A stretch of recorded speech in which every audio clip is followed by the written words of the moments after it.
యేసు ప్రభు వారి కళ్ళలో ధైర్యం, యేసు ప్రభు వారి గుండెల్లో ధైర్యం. ఆయన చావుకు భయపడలేదు.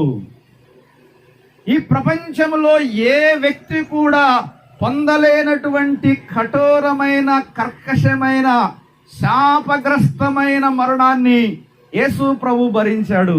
యేసు ప్రభు వారి యొక్క శ్రమలు, మరణము ఎంత భయంకరమైందంటే ఆయన పొందుతున్న శ్రమలు, ఆ మరణ వేదన చూడలేక మధ్యాహ్నం 12 గంటల నుండి 3 గంటల వరకు ఆ దేశమంతా చీకటి కమ్మింది. సృష్టికర్త అయిన దేవుడు శిలువ మీద హింసించబడి, అపహాస్యం చేయబడి, అవమానాల పాలై, కర్కశమైన కొరడాలకు, లేకపోతే ఉమ్మివేతలకు, లేకపోతే దాని ఏమంటారు ముండ్ల కిరీటానికి కాళ్లలో, కరముల్లో మేకులు కొడతా ఉంటే సూర్యుడు చూడలేక 3 గంటలు